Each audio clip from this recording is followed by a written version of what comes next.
So yung mga padreng, napalitan na natin ng pulley set tapos yung kanyang torque drive. Ayan yung mga tropang mga guwaping. So shout out sa tatlong yan. Nakikasa na natin, patesting natin kay boss kung nagbago yung performance. Sige, paki-test mo.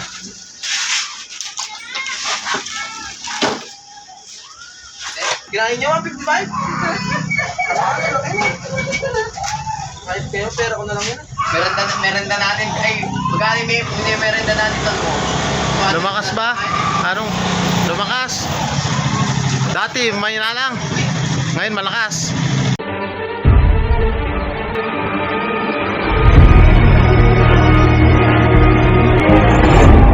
Kumusta kayo mga padreng at welcome back na naman sa ating channel, Mio Sporty. Dayo from San Pedro ba? San Pedro, Hermosa, Bataan.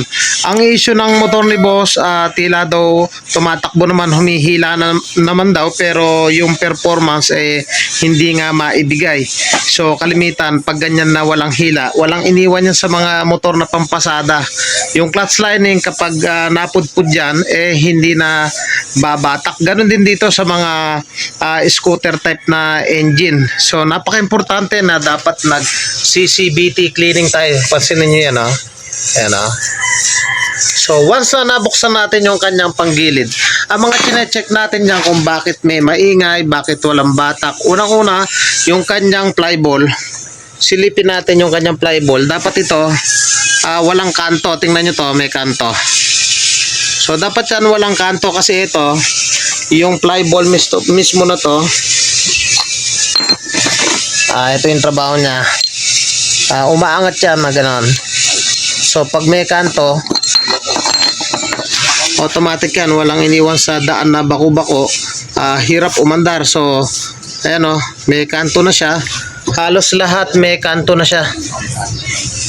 Ayan may mga kanto na. Ayan. Automatic din yung kanyang slider piece. Pag nagpalit ng flyball, magpapalit na rin ng slider piece dahil nga maluwag na. Ayan maluwag na siya. Tapos napansin ko sa kanyang pulley, malalim na. Ayan napakalalim na dito.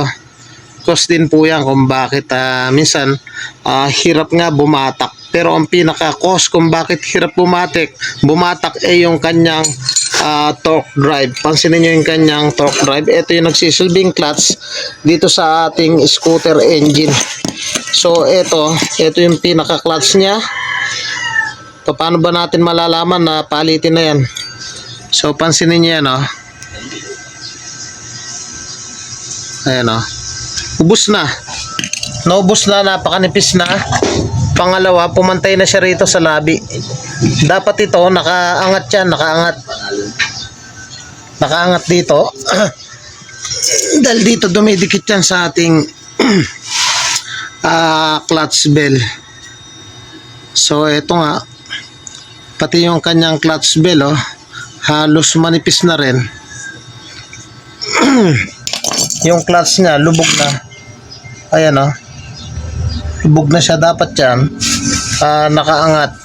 Tapos napansin ko rin dito sa tornilyo dito, lost thread na rin wala na siyang pinakangipin. Pansinin niyo hindi na siya kumakagat. Buti na lang hindi basa-basa kumalas.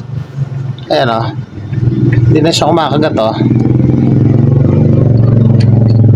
naubos na yung mismong ngipin dito. So automatic to, palit tayo ng torque. Ayan, tsaka pulley set. Tapos linis tayo dito. Ayan ganun din yan sa kanyang cover. So update ko kayo maya maya. So ito yung nabili natin na torque drive set kasama na yung clutch bell.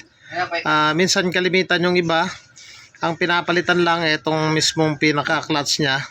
Pero itong sa motor ni boss nga, naubos na yung kanyang lining. Automatic, may kain na rin yung kanyang clutch bell. Ayan ubos ayan So automatic, kinain na rin yung kanyang clutch bell. Ayan naubos na.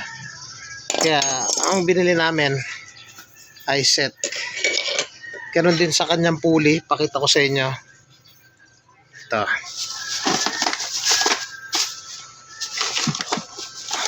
Pulley set tsaka torque drive, gumastos ng 1,850.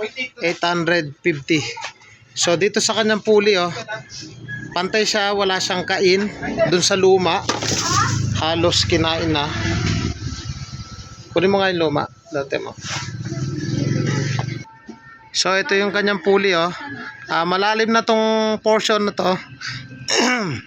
O, nagpalit na rin tayo. So yan ang mga importante dyan na dapat palitan.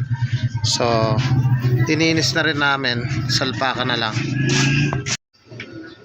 So ito yung lumang pulley set. So, malalim dito. Ito yung bago. Ayan. So palit tayo nito.